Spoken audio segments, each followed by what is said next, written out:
Hello, my name is Jackson Pugh. I am the Joint Terrorism Task Force Lead Supervisor for the Federal Bureau of Investigation. I come to talk to you today about the Islamic State of Iraq and Syria militant group.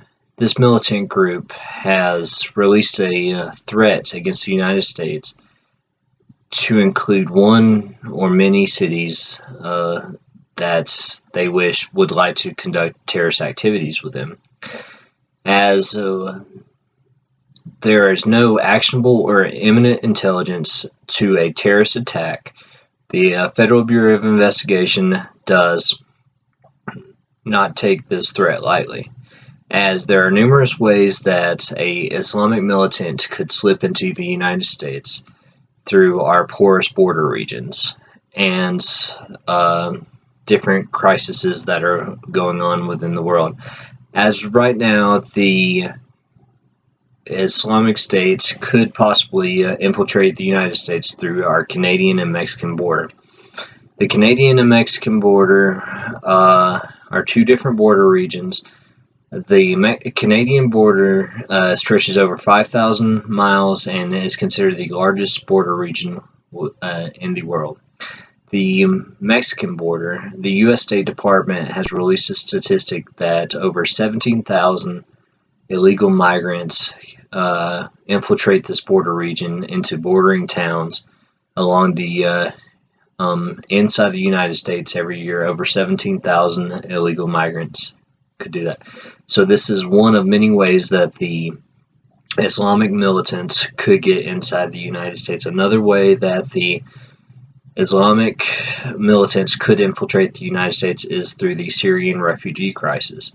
We have seen this Islamic militants using this crisis to infiltrate Western societies. The German intelligence agencies states that Islamic State militants have used the crisis disguised as refugees to infiltrate their country. The Director of National Intelligence of the United States states that there is a threat that Islamic militants could slip into the United States through this refugee crisis, as they are highly skilled at creating fake documents to include fake passports.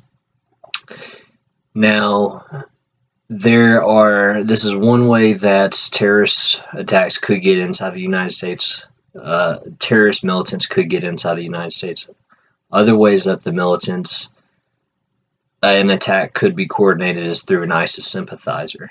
ISIS sympathizers, we have seen an increased number of ISIS sympathizers inside the United States over the past couple of years. As of fall 2015, over 250 Americans have gone from America to the Middle East and conducted activities on ISIS's behalf.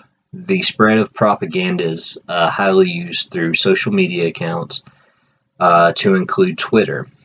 As of recently, law enforcement authorities have found that over 400 active Twitter accounts were used to spread ISIS propaganda, and there are currently over 900 active investigations against ISIS militants or ISIS sympathizers within the United States. So this is to highly emphasize that this is a threat that we do not take lightly. We would like to emphasize the profile of your typical ISIS fighter or sympathizer. The median age for your typical ISIS sympathizer or militant is around 27 years old, and about 86% of these militants are male. It is also important to realize that ISIS sympathizers and militants come from all ethnic backgrounds and racial groups. So it is important for the American people and for intelligence services to remain vigilant, and if the American people or intelligence services suspect anything out of place, please report it to the proper authorities.